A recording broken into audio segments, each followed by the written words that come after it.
저는 시편 23편 후반절을 가지고 환난 중에 형통이란 제목으로 여러분과 함께 은혜를 나누고자 합니다. 예수님을 믿고 섬기는데 왜 이런 환난이 다가옵니까? 내게 환난이 다가오는 것을 보니 하나님이 나를 사랑하지 않고 이제 나를 버린 것이 틀림이 없습니다. 혹은 하나님께서 나를 사랑하신다면 어떻게 이런 시련을 겪게 하실까요? 이런 질문을 저는 수없이 들어가면서 33년 동안 목회를 해오고 있습니다. 실제적으로 환난과 시련은 정말 괴로운 것이고, 환난과 시련을 경험할 때면 천지가 아득하고 정말 버림받은 심정이 될 때가 많습니다. 그러나 실상 알고 보면 환난과 시험은 가면을 쓰고 온 하나님의 사자입니다.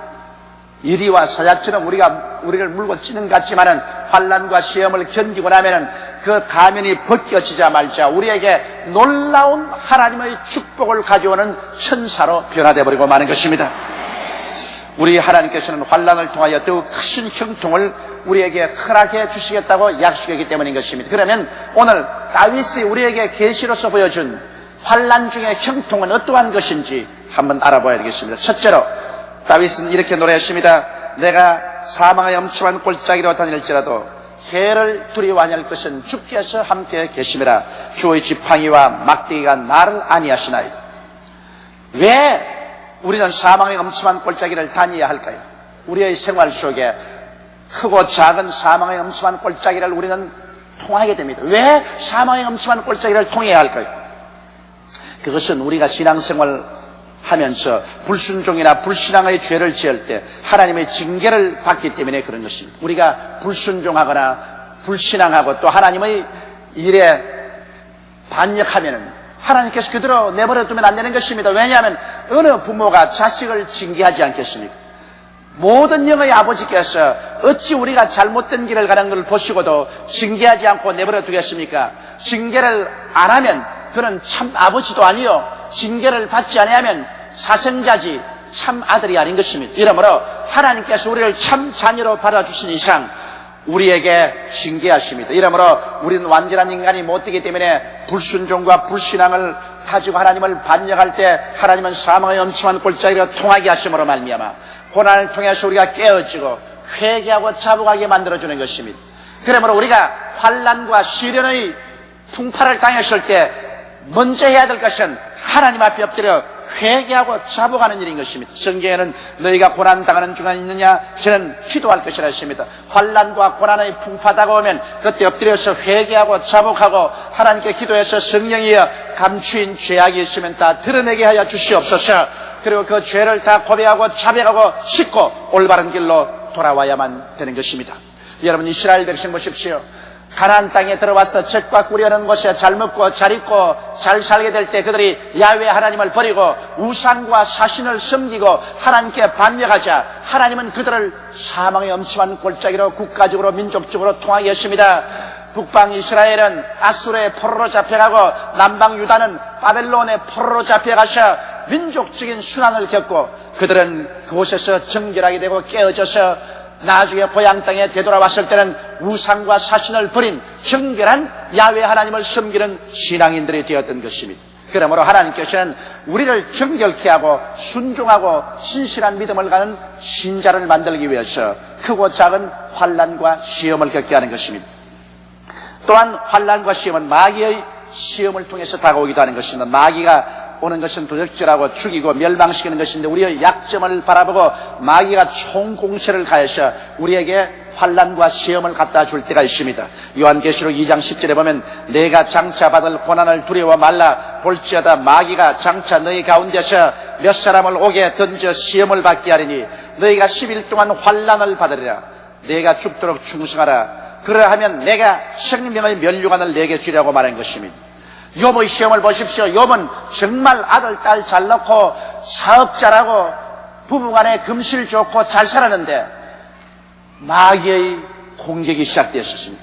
마귀가 그들을 시험하며 그 모든 재산 다 잃어버리고 그 다음 자식들 다 환난 많아서 죽고 자기 몸은 동양성 문둥병에 걸려서 그는 잿더미 위에 앉아 기와장으로 몸을 끌고 있습니다. 그럴 때 자기 부인이 와서 말이 하나님을 저주하고 죽으라고 저주하고 난 다음 떠났었습니다. 그는 말로 다 할 수 없는 처절한 고난 속에 처했습니다. 그러나 그럴 때 욥은 어리석게 하나님을 원망하거나 불평하지 않고 인내하고 참으며 끝까지 기도했을 때 나중에 마귀는 물러가고 하나님이 욥을 오히려 치료해 주시고 복을 주셔서 전에보다 갑절의 재산과 전에 수와 같은 아들 딸들과 그리고 좋은 가정을 허락해 주신 것입니다. 도적이 오는 것은 도적질하고 죽이고 멸망시키는 것뿐이요 내가 온 것은 양으로 생명을 얻게 하되 풍성이 얻게 하려 왔다고 예수께서 말씀하신 것입니다. 이러므로 마귀가 가져오는 시험과 환난도 그때 원망하고 불평하고 탄식하고 신앙을 버리면 마귀에게 파멸당하고 마는 것입니다. 그럴수록 더 하나님을 가까이하고 더 기도하고 더 찬미하고 더 긍정적인 태도를 취하고 인내하면 마귀는 물러가게 됩니다. 그 다음 환난과 시험이 다가오는 것은 더욱 깨어지고 겸손하게 하기 위해서 하나님 그렇게 하시는 것입니다. 신명기 8장 14절로 18절에 보면 두렵건대 내 마음이 교만하여 내 하나님 여호와를 잊어버릴까 하노라. 여호와는 너를 애굽 땅 종되었던 집에서 이끌어내시고 너를 인도하여 그 광대하고 위험한 광야 곧 불뱀과 전갈이 있고 물이 없는 간주한 땅을 지나게 하셨으며 또 너를 위하여 물을 굳은 반석에서 내셨으며 내 열조도 알지 못하는 만나를 광야에서 내게 먹이셨나니. 그 다음 따라 읽어주세요. 이는 다 너를 낮추시며 너를 시험하사 마침내 내게 복을 주려 하심이었느니라. 하나님께서 우리에게 복을 주시려고 할 때 우리를 깨뜨려서 복을 받을 만한 그릇을 준비하려고 할 때 시험과 환난을 통하게 하는 것입니다. 왜냐하면 그릇이 준비 안 됐는데 하나님 복을 주실 수가 없어요. 우리 그릇을 크게 하고 정결케 하려니까 우리를 불을 통하고 물을 통하게 만들어주는 것입니다. 불을 통하고 물을 통할 때 우리의 찌꺼기가 정하게 되고 그릇이 커지고 그래서 하나님의 복을 주는 것입니다. 이 성경 말씀에 이스라엘 백성들을 시험과 환난을 통하게 한 것은 하나님께서 저들을 낮추시고 시험해서 마침내 저들에게 복을 주기 위해서 그렇게 한다고 말하셨습니다. 우리에게 시험과 환난이 다가오면 우리가 깨달아야 될 것은 시험과 환난을 잘 견디려면 그 차후에는 그 시험과 환난과 동등 그 이상의 복이 반드시 다가오게 되는 것입니다.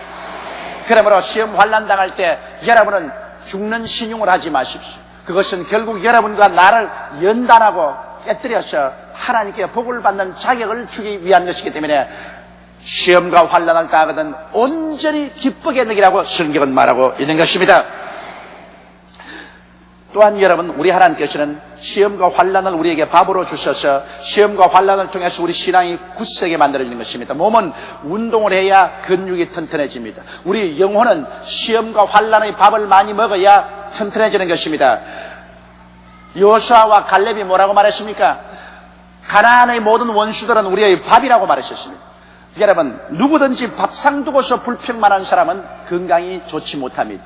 건강이 좋은 사람은 무슨 음식이든지 잘 먹고 편식하지 않습니다. 우리가 시험과 환난이 다가오면 이를 받아들여서 소화해버리고 감사하고 나가면 시험과 환난은 우리의 영양분이 되지 우리에게 해독이 되지 않습니다. 그러나 시험과 환난을 받아가지고서 원망하고 불평하고 발부둥을 치면은 이것은 우리에게 영양분도 되지 못하고 오히려 우리를 도적질하고 죽이고 멸망시키는 마귀의 무기가 되어버리고 마는 것입니다.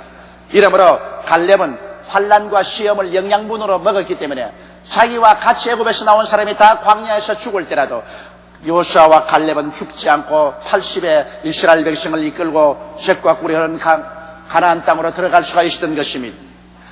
그런데 이 성경은 말씀하기를 우리가 사망의 엄침한 골짜기 시험과 환난을 통할 때 주께서 함께 하시는 것입니다. 시험과 환난 통할 때는 하나님께 버림받은 심정이지만은 그러나 구름이 가려도 그 뒤에 태양이 있는 것처럼 하나님은 숨어서 잠잠하게 우리와 같이 하시면서 우리를 보시고 우리가 해를 받지 않게 만들어주는 것입니다. 다윗은 여기 말하기를 환난과 시험을 통해서 우리가 형통하게 되는 이유는 주의 지팡이가 우리를 인도한다는 것입니다. 환난과 시험인 줄 아는데 실상은 그 가운데 주께서 같이 가셔서 주께서 환난과 시험을 우리의 지팡이로 삼으셔서 우리를 큰 형통으로 인도해 준다는 것입니다. 무슨 환난과 시험이 우리를 이끌어가느냐? 여러분, 요셉 보십시오. 요셉은 만일 환난과 시험을 안 당했으면 가나안 땅에 목동으로서 일생을 보내고 말았을 것입니다. 그러나 하나님께서는 환난과 시련을 요셉을 인도하는 지팡이로 삼은 것입니다. 지팡이로서 인도해 주는 것입니다. 그래서 요셉은 형들에게 미국 팔려서 가나안 대상들에게 팔려서 애굽의 종으로 팔려가고 애굽의 종으로 있다가 보디발의 아내의 참소를 받아서 12대 뜰에 갇혔고 거기에서 기약 없는 감옥살이를 하다가 나중에는 애굽 바로 왕의 채택을 받아서 국무총리가 되고 마는 것입니다. 요셉의 일생은 한없는 시련과 환난과 눈물이었지만 나중에 돌이켜보니 그 시험과 환난과 눈물이 요셉을 이끄는 지팡이가 되어서 애굽의 국무총리가 되도록 하였고 나중에 전 팔레스타인에 거대한 기근이 다가올 때 자기 아버지 가족을 다 불러다가 잘 먹고 잘 입고 잘 사도록 도와줄 수 있는 기회가 되어버리고 마는 것입니다. 오늘날 여러분의 생애도 돌아보십시오. 여러분이 시험과 환난을 안 당할 때는 자행자지하고 제 마음대로 행하였으나 시험과 환난을 당할 때 깨어져서 자기의 길을 버리고 하나님께 순복하여 복받고 올바른 사람이 되는 길을 걸어온 체험은 얼마든지 있는 것입니다. 그러므로 오히려 시험과 환난을 당하기 전에는 우리가 범죄하고 살았으나 시험과 환난을 당하고 난 다음 변화받아 하나님 뜻대로 사는 온전한 신앙생활을 하고 형통의 삶을 살도록 이끌어준 때가 한두 번이 아닌 것입니다. 시험과 환난 동안에 하나님께서 또한 주의 막대기 즉 권세를 보입니다. 목다는 막대기를 가지고 짐승들이 다가오면 치고 짐승을 죽이고 양들을 보호하는 것입니다. 환난을 통하여 주님의 권능을 체험하고 더욱 풍성한 신앙과 축복의 세계에 들어온 간증은 얼마인지 많습니다. 여러분 모든 생활에 평탄하면 하나님의 권능을 체험할 수 없습니다. 하나님의 지팡이를 체험할 수 없어요. 인생의 거친 시험과 환난이 다가올 때 하나님을 체험할 수 있습니다. 저는 폐병 3기에 떨어지지 않았었으면 죽음에서 살리고 절망에서 치료하는 하나님을 결코 깨닫지 못했을 것입니다. 그러나 저는 그 시련을 통해서 하나님의 권능의 막대기를 체험할 수가 있는 것입니다. 그러므로 여러분 한번 돌이켜 보십시오. 여러분이 병들었을 때, 여러분의 가정에 우한 질고가 있을 때, 사업이 어려움에 부딪혔을 때, 고통스러울 때, 그때 여러분은 금식하고 엎드려 기도했고 그로 말미암아 하나님의 권능의 지팡이를 체험하게 되고 여러분의 신앙이 크게 자란 체험을 가지고 있을 것입니다. 시편 91편 15절에 저가 내게 간구하리니 내가 응답하리라. 저희 환난 때에 내가 저와 함께하여 저를 건지고 영화롭게 하리라고 말씀하신 것입니다. 환난은 우리를 파멸시키는 것이 아니라 오히려 우리를 영화롭게 하기 위한 하나님의 수단인 것을 알게 되시기를 주님 이름으로 축원합니다. 이러기 때문에 비록 사망의 엄침한 골짜기로 지나도 하나님은 환난을 통하여 우리에게 더 큰 형통을 허락하여 주시는 것입니다. 둘째로 이 성경은 주께서 원수의 목전에서 내게 상을 베푸시고 기름으로 내 머리에 바르셨으니 내 잔이 넘치나이다. 그렇게 노래하고 있습니다. 이것은 원수에게 공격을 당하는 시험과 환난 때인 것입니다. 우리는 대개 원수가 우리를 시험하고 우리를 공격하면 원수만 바라보고 원수의 그 싸나운 눈을 바라보고 원수의 싸나운 손톱과 발톱을 나르고 우리는 그만 아우성을 치고 절망에 처합니다. 원수가 왔으니 이제는 우리는 절망이라고 말합니다. 우리는 세상에 살면서 수많은 환경과 역경과 사람과 대면할 때 그들이 원수가 되어서 우리를 물고 위해서 다가올 때가 많은 것입니다. 원수가 우리를 공격할 때 우리는 어떠한 태도를 취해야 될까요?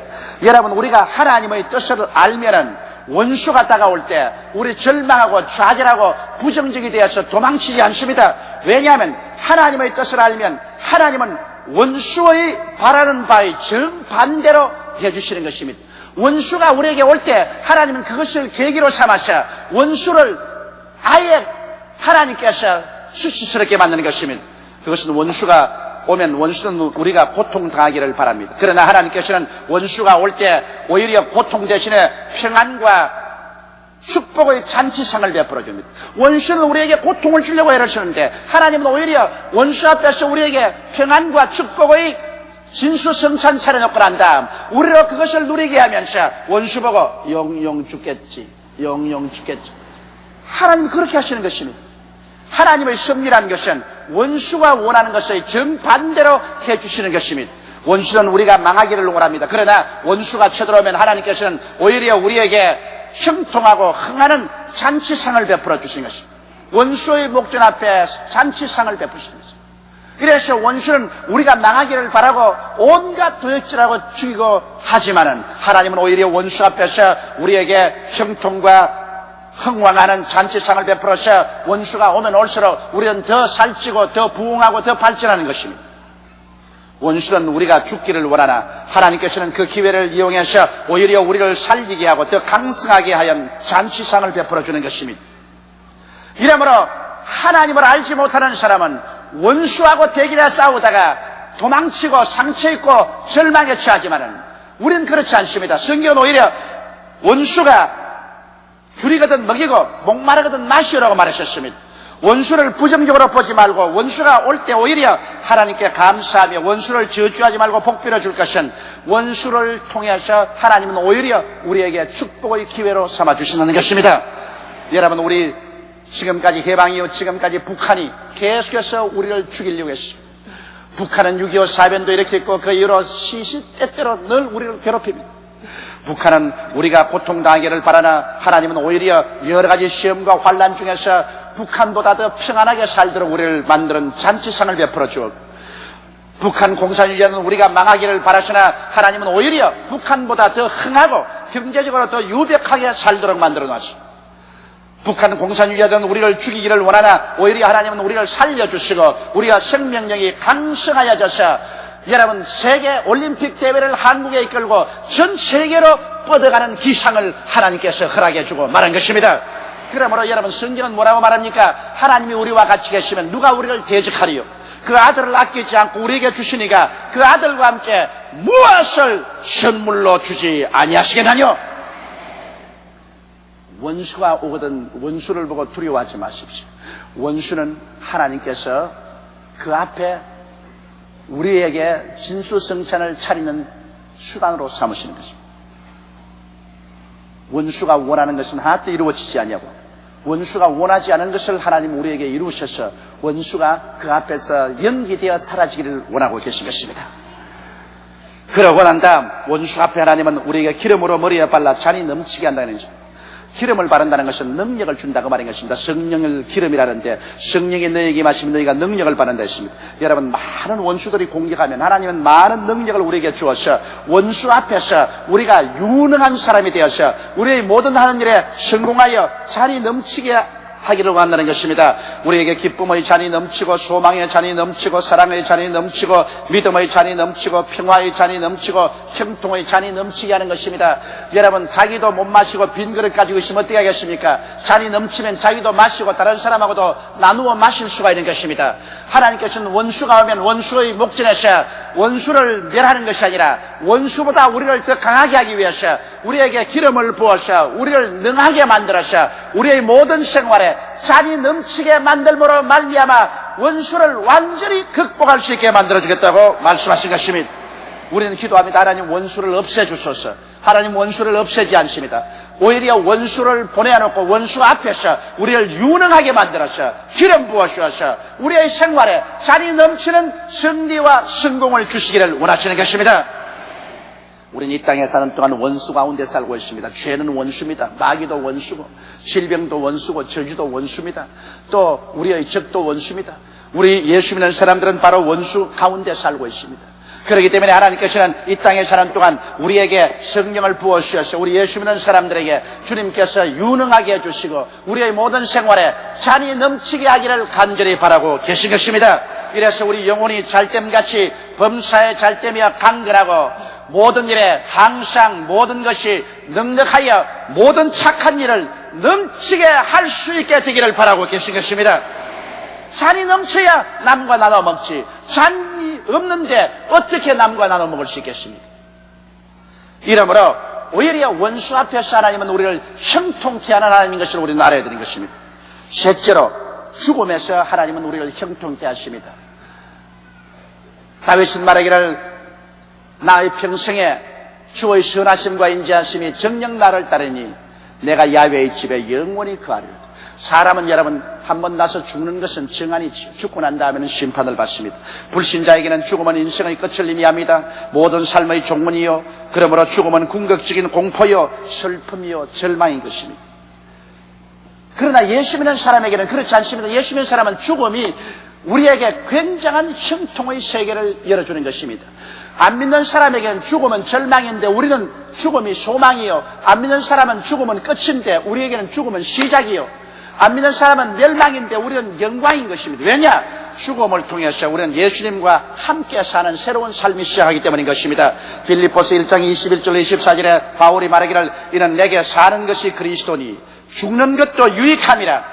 그러나 만일 육신으로 사는 이것이 내일의 열매일진데 무엇을 가릴는지 나는 알지 못하노라. 내가 두 사이에 끼었으니 떠나서 그리스도와 함께 있을 욕망을 가진 이것이 더욱 좋으나 그러나 내가 육신에 거하는 것이 너희를 위하여 더 유익하리라. 바울은 말했습니다. 내가 너희들과 같이 있으면 내가 너희들에게 전도도 하고 너희들을 위로하기 때문에 너희에게는 유익하지만은 내가 원하는 것은 차라리 몸을 떠나 예수님과 함께 거하는 것이 더 좋다고 말하는 것입니다. 우리는 죽음을 겁을 냈지만 바울 선생은 오히려 육신을 떠나 그리스도와 함께 있을 욕망을 가진 것이 더 좋다고 말했었습니다. 그렇기 때문에 고린도후서 5장 8절에도 바울은 말하기를 우리가 담대하여 원하는 바는 차라리 몸을 떠나 주와 함께 거하는 그것이라고 말한 것입니다. 우리는 몸을 떠나면 사라질 줄 알지만 우리가 육신의 장막집을 떠나면 우리는 그 다음에 곧장 예수와 함께 살게 되는 것입니다. 주님과 함께 거하게 되는 것입니다. 그렇기 때문에 오히려 우리는 죽음이 절망이 아니라 우리에게 주와 함께 사는 크나큰 영화로움을 갖다 주는 것입니다. 이 세상에서 여러분 가장 오늘 어려운 것이 있을 곳이 없는 것입니다. 우리 한국에도 보십시오. 땅값이 폭등하고 집값이 폭등하고 하니까 전세값이 오르고 사글세 값이 올라서 집 없는 사람의 서름이 하늘에 닿았어요. 저도 최근에 수많은 사람에게 편지 받습니다. 목사님 도와달라고. 그런데 제가 참 괴롭습니다. 왜냐하면 나는 사글세 집에 있는데 지금 당장 나가서 전세집으로 만들지 않으면 나가라고 합니다. 그런데 뭐 한 달에 50만 원, 60만 원 사글세로 사는데 지금 당장 전세로 바꾸라 하는데 1,000만 원이 필요합니다. 2,000만 원이 필요합니다. 목사님 1,000만 원만 도와주십시오. 2,000만 원만 도와주십시오.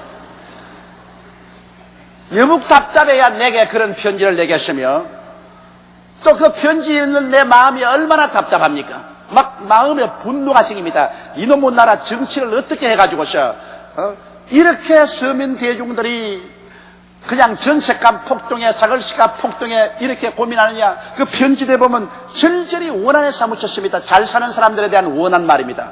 어떤 놈은 하루에 몇 억씩 벌고 잘 살고 우리는 이렇게 못 살고 이제는 전세집까지 쫓겨나게 되었습니다. 온 가족이 길거리에 나가서 집단 자살하고 싶습니다. 여러분, 나라는 정치를 잘해야 돼요. 그래야 전 국민이 안심하고 살 수 있는 것입니다. 나는 그걸 보고 내가 마음에 아주 그냥 고통스럽게 말로 다 할 수 없어요. 요사이 내 포켓도에 있는 건 아무것도 없습니다. 다 틀어줘가지고 있어요. 자원 그렇게 오는 편지들 어떻게 합니까? 1,000만 원 못 주더라도 10만 원 줘야 될 거 아닙니까? 기도만 해서 뭘 합니까? 가난에 미친 나라도 못 당다 하지만은 그러나 이러한 경제적인 위기가 다가오지 말아야 돼요. 그런데 여러분 우리가 걱정하는 것은 이 세상에서도 전셋집이 이렇게 비싸고 사글세 비싼데 천당에도 전셋집 내놓으라 하면 어떻게 하노? 사람이 이 세상에 살면서 있을 곳이 없는 것이 가장 괴롭습니다. 사람이 있을 곳만 있으면 안정이 되기 때문에 먹는 것은 어떻게 하는지 해결해 나갈 수 있는 것입니다. 그러나 여러분 우리 예수 믿는 사람에게 하나 크나큰 안심이 되는 것은 이 육신의 장막집 벗어놓고 난 다음에 우리는 전셋집에 들어갈 필요 없습니다. 고린도후서 5장 1절에 만일 땅에 있는 우리의 장막집이 무너지면 하나님께서 지으신 집 곧 손으로 지은 것이 아니요 하늘에 있는 영원한 집이 우리에게 있는 줄을 안다고 말씀하셨습니다. 우리에게 이제는 쫓겨나가지 아니하는 영원한 집이 우리에게 있습니다. 그렇기 때문에 예수께서 친히 말씀하기를 요한복음 14장 1절로 3절에 너희는 마음에 근심하지 말라. 하나님을 믿으니 또 나를 믿어라. 내 아버지 집에 전셋집이 많도다. 혹은 내 아버지 집에 사글셋집이 많도다. 그렇게 말하지 아니하시고 내 아버지 집에 맨션이 많도다. 그렇게 말하십니다. 내 아버지 집에 맨션이 많도다. 내가 너희를 위해서 너희 있을 곳을 예비하러 가노니 가서 있을 곳을 예비하면 다시 와서 나 있는 곳에 너희도 함께 있게 하려 하심이니라. 할렐루야. 그러므로 우리가 육신을 떠난다는 것은 이제는 영원히 그하고 다시 빼앗기지 아니하는 주께서 친히 만들어 예비하신 맨션으로 들어가는 것을 말하는 것이기 때문에 우리는 죽음조차도 우리에게 형통함이 되는 것입니다. 요한은 밤모섬에서 유배를 당했을 때는 하나님의 놀라운 계시를 받으셨습니다. 우리가 장차 들어가 살 곳을 하나님이 미리 요한에게 보여주셨습니다. 요한계시록 21장 1절로 7절에 또 내가 새 하늘과 새 땅을 보니 처음 하늘과 처음 땅이 없었고 바다도 다시 있지 않더라. 바다는 흉흉하는 인생의 환란을 말합니다. 다시 환란이 없는 그런 세계인 것입니다. 또 내가 보면 거룩한 성새 예루살렘이 하나님께로부터 하늘에서 내려오니 그 예비한 것이 신부가 남편을 위하여 단장한 것 같더라. 너무너무 우리가 살 새 예루살렘이 멋있는지라 말하기를 신부가 그 남편을 위해서 단장한 것 같더라. 여러분, 여자의 일생에서 가장 자기를 멋있게 화장하라는 때가 바로 시집가는 날인 것입니다. 아마 우리 한국에서 결혼 주례를 많이 한 사람 시합을 하면 그 중에 제가 둘째가라면 서러울 것입니다. 참 33년 동안 결혼 주례 많이 했는데, 그러나 제가 주례할 때 보면 평소에는 별로 잘나지 못한 아가씨들이라도 정말 신부로서 연지곤지 다 찍고 드레스 입고 오면은 안 이쁜 여자가 별로 없어요. 주례하면 딱 얼굴 대고 나 딱 보고서 하니까 바로 앞에 모두 다 이쁜데, 그러나 간혹 가다가 안 이쁜 여자도 있어요. 그럼 내가 탄식을 한다. 야, 이렇게 화장을 하고도 안 이쁜데 이제 진짜로 살 때는 못난이 쳐다보고 어떻게 사노? 그런 걱정이 내 마음속에 생길 때도 있어요. 그러나 되게 신부는 그렇게 이쁠 수가 없어요. 전부 치장을 해가지고서 이쁩니다. 여기에 요한이 말하기를 하나님이 우리 위해서 예비한, 우리가 그할 새 예루살렘이 하늘에서 내려오는데 하나님이 얼마나 진선미로 만들었던지 신부가 그 남편을 위해서 예비한 것 같더라고 말씀하는 것입니다. 내가 들으니 보좌에서 큰 음성이 나서 가로되 보라, 하나님의 장막이 사람들과 함께 있으며 하나님이 저희와 함께 거하시느니 저희는 하나님의 백성이 되고 하나님은 친히 저희와 함께 계셔서 모든 눈물을 그 눈에서 씻게 있으며 다시 사망이 없고 애통하는 것이나 공하는 것이나 아픈 것이 다시 있지 아니하리니 처음 것들이 다 지나갔음이라. 보좌에 앉으시니가 가라사대 보라, 내가 만물을 새롭게 하노라 하시고 또 가라사대 이 말은 신실하고 참되니 기록하라 하시고 또 내게 말씀하시되 이루었도다. 나는 알파와 오메가요 처음과 나중이라. 내가 생명수 샘물로 목마른 자에게 값없이 주리니 이기는 자는 이것을 유업으로 얻으리라. 나는 저희 하나님이 되고 그런 내 아들이 되리라. 이것이 여러분 우리가 죽음 저 건너편에 가서 그할 영원한 세계입니다. 새하늘과 새 땅이 있는가 하면 새하늘과 새 땅의 서울이 바로 새 예루살렘입니다. 오늘날 우리 예수 믿는 사람들은 그 서울인 새 예루살렘으로 들어가게 되는 것입니다. 이 어찌 아름답고 영화로운 것이 아닙니까? 이렇기 때문에 여러분 바울이 말한 것처럼 사망아 너의 이기는 것이 어디느냐, 사망아 너의 쏘는 것이 어디느냐, 그렇게 담대하게 외칠 수 있는 것입니다. 이렇기 때문에 다윗이 노래한 것처럼 내가 야훼의 집에 영원히 가리라. 인생의 마지막 길에는 내가 하나님의 집에 가서 영원히 하나님과 극락의 세계 속에서 거하게 되는 것입니다. 그러나 두려워하는 자들과 믿지 않는 자들과 살인자들과 행업단과 우상숭배자들과 모든 거짓말하는 자들은 불과 유황으로 타는 못에 참리하리니 이가 곧 둘째 사망이라고 말하는 것입니다. 육신이 죽는 것이 첫 사망이고 영혼도 죽어서 하나님께 버림받아 불과 유황으로 타는 못에 던짐을 받는 것은 두 번째 사망인 것입니다. 그러므로 차라리 여러분 믿지 않고 둘째 사망을 당할 바에는 사람으로 태어나지 않은 것이 좋았습니다. 오늘 그래서 시편 기자 다윗을 통해서 보게 되면 우리는 환난 날에 우리를 형통케 하시는 하나님을 바라보고 환난을 오히려 우리는 즐겁게 느낄 수가 있습니다. 환난을 당할 때 하나님을 잃어버리거나 원망하거나 불평을 하면 환난은 우리를 파멸합니다.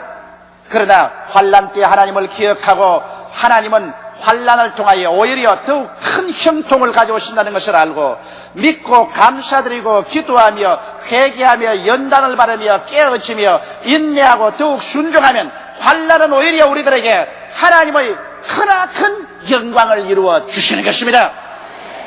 고린도후서 4장 17절 18절에 보면 우리의 잠시 받는 환난에 경한 것이 지극히 크고 영원한 영광에 중한 것을 우리에게 이루게 함이니 우리의 돌아보는 것은 보이는 것이 아니요 보이지 않은 것이니 보이는 것은 잠깐이요 보이지 않은 것은 영원함이라.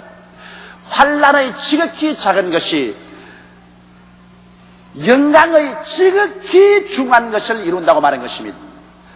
여러분, 진주가 왜 귀합니까? 나중에 천당 올라가면 새 예루살렘에 들어가는 12문은 모두 다 진주로 되어 있다고 그러십니다. 왜 진주로 되실까요? 하늘나라 문은 진주로 되어 있습니다. 그것은 환난을 통해서 진주가 된 사람들이 들어오는 문을 상징하는 것입니다. 진주는 어떻게 생겨나요? 조개 혓바닥 밑에 모래가 들어가서 조개가 움직일 때마다 모래가 자꾸 살을 파먹어 들어갑니다. 그러니 조개가 아파서 견디지 못해서 자꾸 분비물을 내서 그 모래를 감싸고 모래를 감싸니까 동글동글하고 영롱한 진주가 되어버리고 말한 것입니다. 그 혀를 파헤쳐 살을 파먹는 모래가 들어가지 않고는 진주를 조개는 절대로 만들어내지 않습니다. 우리의 인격이 진주가 되고 귀한 보식이 되는 것은 우리에게 환난이 다가오므로 우리는 환난을 통해서 하나님께 회개하게 되고 부르짖어 기도하게 되고 말씀 읽게 되고 또 하나님께 가까이 나가게 되고 우리의 생애 속에 하나님의 영광스러운 진주가 이루어지게 되는 것입니다. 그래서 우리는 귀하고 아름다운 인격을 형성하게 되는 것입니다. 예수님 보십시오. 예수님은 이 세상에 오셔서 우리의 죄를 대신 짊어지고 우리의 불의와 추악과 죽음을 대신 짊어지고 십자가에서 한없는 환난을 당했습니다. 못 박혀 수족에 피를 흘리고 창을 맞아 심장이 터져 물과 피를 다 쏟았었습니다. 예수님이 당한 환난은 이루 말로 다 할 수 없습니다. 그래서 죽어 무덤에 들어간 지 사흘 만에 예수님은 부활하셨을 때 그 환난으로 말미암아 예수 그리스도는 온 인류를 구원하는 구원의 원천이 되었고 하나님은 예수를 높이심에 모든 이름 위에 높은 이름을 얻고 하나님의 영광의 보좌의 우편에 앉게 된 것입니다. 오늘날은 예수님은 당신이 환난당한 것을 돌아보고 오히려 크게 기쁘게 여기시고 만족하게 여기신다고 성경은 말하고 있는 것입니다. 이러므로 환난은 잠시 당하나 환난 이후에 그로 말미암아 우리가 받는 복은 영원하고도 영광스럽고 중요한 것입니다. 그렇기 때문에 예수를 믿고 하나님을 의지하는 사람은 환난이 오히려 변해서 우리에게 크나큰 영광이 된다는 것을 잊지 말게 되시기를 주의 이름으로 축원합니다. 환난 당할 때 그러므로 원망하고 불평하고 탄식하고 반항하지 말고 긍정적이고 적극적이며 창조적이고 생산적인 태도를 가지고 환난 때에 기도하며 오히려 감사하고 찬양하십시오. 눈에는 아무 증거 안 보이고 귀에는 아무 소리 안 들리고 손에는 잡히는 없고 내 앞길 칠흑같이 어두워도 하나님을 생각하고 환난을 통하여 영광을 이루며 환난 가운데 형통을 주시는 하나님을 찬미하게 될 때 얼마짜리여 안개 구름은 확 사라지고 온 천지가 청량하게 환하게 비치는 하나님의 영광의 세계가 우리 앞에 전개되게 될 것입니다. 다 같이 계시게 기도드리겠습니다. 전능하시고 거룩하신 아버지 하나님, 시편 23편을 볼 때 평상시에 하나님께서 우리를 형통하게 하시고 환난 때는 환난을 통해서 더 큰 영광으로 형통케 해주심을 감사옵나이다. 내가 사망의 엄침한 골짜기로 다닐 때 해를 두려워하지 아니할 것은 주께서 나와 함께 계심이라. 주의 지팡이와 막대기가 나를 안위하시나이다. 주께서 내 원수의 목전에서 내게 상을 베푸시고 기름으로 내 머리에 바르셨으니 내 잔이 넘치나이다. 진실로 나의 평생에 주의 선하심과 인자심이 정녕 나를 따르니 내가 야훼의 집에 영원히 거하리로다. 하나님 아버지여 감사합니다.